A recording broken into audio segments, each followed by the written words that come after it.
Temple date.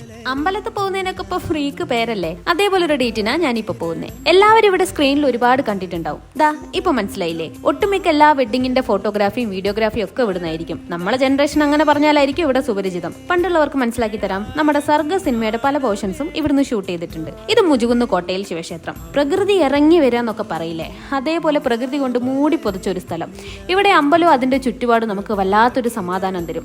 ഇത് സ്ഥിതി ചെയ്യുന്നത് കോഴിക്കോട് ജില്ലയിൽ കൊയിലാണ്ടി ടൗണിൽ ഏകദേശം 8-9 കിലോമീറ്ററിന്റെ ഉള്ളിലായിരിക്കും. പക്ഷെ ഒരു നഗരത്തിന്റെ യാതൊരു ബഹളങ്ങളും ഇവിടെ ഇല്ല. ചുറ്റും പ്രകൃതിയും ഈശ്വര ചൈതന്യവും കൊണ്ട് ചുറ്റപ്പെട്ട ഒരു സ്ഥലം. ഇവിടേക്ക് ഓട്ടോ, ബസ് അങ്ങനെ ഏത് വഴി വേണമെങ്കിലും എത്താം. കുറച്ചുകൂടെ എളുപ്പത്തിൽ പറയുകയാണെങ്കിൽ മുജുകുന്ന് കോളേജിന്റെ തൊട്ടടുത്ത്. ഞാനൊരു കാര്യം പറയട്ടെ, ചില സമയത്ത് ലൈഫിൽ നമുക്ക് എല്ലാവർക്കും ഒരു എക്സോസ്റ്റഡ് ഫീലിംഗ് വരാറില്ലേ? അത് മറികടക്കാൻ പലരും പലതായിരിക്കും ചെയ്യുക. ചിലർ യാത്രകൾ പോവും, ചിലർ വായിക്കും, എഴുതും, എന്നെ പോലെ ചിലർ കിടന്നുറങ്ങും, ചിലർ ഫുഡ് കഴിക്കും. ബോയ്സിന്റെ ഫീലിംഗ്സ് എനിക്ക് വലിയ പരിചയമില്ല.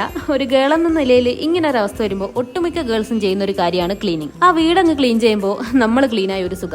റിലേറ്റബിൾ ആയിട്ടുള്ളവർ കമന്റ് ഇടണേ. പിന്നെ മറ്റൊന്ന്, ചില പേഴ്സൺസിനെ മീറ്റ് ചെയ്യാന്നുള്ളതാ. എന്റെ കാര്യം പറയുകയാണെങ്കിൽ എനിക്ക് വളരെ കുറച്ച് ഫ്രണ്ട്സ് ആവുള്ളെങ്കിലും അതിൽ ഈച്ച് പേഴ്സണോടും എനിക്ക് different kind of feeling and attachment ആണുള്ളത്. നിങ്ങൾക്ക് ഇത് എത്രത്തോളം റിലേറ്റ് ചെയ്യാൻ പറ്റുമെന്ന് എനിക്കറിയില്ല. ചിലപ്പോൾ ഞാൻ മാത്രമായിരിക്കും ഇങ്ങനെ. എല്ലാവരോടും എനിക്ക് ഒരേ അളവിൽ സ്നേഹ, പക്ഷെ കൊടുക്കുന്ന സ്നേഹം എ ഡിഫറെന്റ് കൈൻഡ് ആയിരിക്കും. ഇവളെ ആദ്യം കണ്ടപ്പോൾ ഭയങ്കര മെച്ചുവേർഡ് ആയിട്ടുള്ള ആള്. സംസാരിച്ച പുറത്ത് സൗണ്ട് വരത്തില്ല, ആരെ നോക്കി ചിരിച്ചാൽ മാത്രം തിരിച്ചു ചിരിക്കുക, എന്ത് കാര്യം ചെയ്യുമ്പോൾ ആദ്യം ചെറിയൊരു പേടി. പക്ഷെ പോകെ പോകെ ഈ പറഞ്ഞതൊന്നും എനിക്ക് അവളെ പറ്റി പറയാനില്ല. ജീവിതം ഒരുപാട് ആസ്വദിക്കാൻ ഇഷ്ടപ്പെടുന്ന, ആർക്കെങ്കിലും വയ്യെങ്കിൽ ഉറക്കൊഴിച്ചു കൂട്ടിരിക്കുന്ന, എന്തെങ്കിലും ഒരു പ്രശ്നം വന്നാൽ കുറച്ച് പേടിയാണെങ്കിലും കട്ടയ്ക്ക് കൂടെ നിൽക്കുന്ന ഒരുപാട് നന്മകളുള്ള ഞങ്ങളെന്നാക്കി പശു. കാരണം സ്നേഹം കൂടുമ്പോൾ ഇവള് ഹോസ്റ്റലിൽ എല്ലാവരെയും കടിക്കുന്നൊക്കെയാണ് പതിവ്. ഞാൻ പറഞ്ഞില്ലേ, ഇതേപോലെ ഹോസ്റ്റലിൽ എല്ലാവരോടും എനിക്ക് ഡിഫറെന്റ് കൈൻഡ് ഓഫ് ഫീലിംഗ് ആണുള്ളത്. എല്ലാരെ പറ്റി എനിക്ക് ഒരുപാട് പറയാനും ഉണ്ട്. ഞങ്ങൾ അങ്ങനെ എല്ലാ കാര്യങ്ങളും ഷെയർ ചെയ്യാറില്ല. ചില കാര്യങ്ങൾ നമ്മൾ കണക്ട് ആവാറുമില്ല. പക്ഷെ ഹോസ്റ്റലിൽ പഠിക്കുമ്പോൾ എനിക്ക് എന്റെ വീടും വീട്ടിലുള്ളവരെ മിസ് ചെയ്യുമ്പോൾ ഞാൻ ഓടിച്ചെന്ന് കെട്ടിപ്പിടിക്കുന്ന ഒരാളാണ് ഇത്. അവള് പ്രത്യേകിച്ചൊന്നും ചെയ്യാറില്ല, ഒന്നുകൂടി ചേർത്ത് തന്നെ മുറുക്കി പിടിക്കും.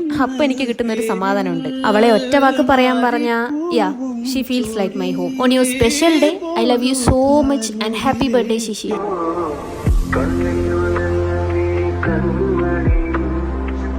കണ്ണിനുള്ളിൽ